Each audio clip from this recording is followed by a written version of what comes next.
बंधुगण मु आमर चैनल पब्लिक वॉइस को आपण मानक स्वागत करुछि। एही हलदिया फल खांतु हार्ट अटैक हेबार कमिजिबो आशंका। शरीरर सबुठारु गुरुत्वपूर्ण अंग भितरु अन्यतम होछि हृदय। वर्तमान समय रे चिंता बढ़ाउछि हार्ट अटैक। युवा हुअन्तु वृद्ध समस्तଙ୍କୁ हार्ट अटैक हेउछि।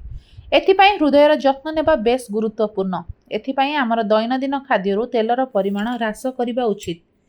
एथि सहित हलदिया फल एवं पनीपरिबा खाइबा द्वारा हार्ट सुस्थ रहिबा सह हृदघातर आशंका मध्य ह्रास पाइथाय। प्रथम रे रहिछि आंब। यह स्वास्थ्य पई बेस हितकारी। ग्रीष्म ऋतु रे मिलुथिबा एही फल रे रहिछि अनेक औषधीय गुण।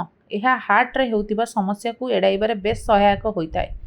लेंबू रस रे मध्य अनेक औषधीय गुण रहिछि। यह हार्ट स्वास्थ्यर जत्न निए एवं ओजन ह्रास करिबारे सहाय्य करे।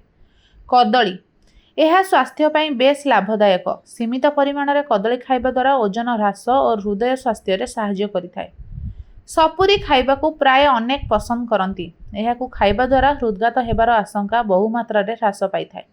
किंतु मधुमेह रोगी पई घातक होई पारे सपुरी। एथिपाई सपुरी ठारू दूरेई रहिबा उचित, कारण सपुरी रक्त रे शर्करा स्तर को बढ़ाई देइथाय। हळदिया कैप्सिकम रे फाइबर, आयरन एवं फोलेट अधिक परिमाण रे रहिथाय। यह शरीर को बहुत शक्ति देइथाय। हळदिया कैप्सिकम रक्तहीनतार समस्या को मध्य दूर करिथाय एवं हृदय को सुस्थ रखिबारे बेस सहायक होइथाय।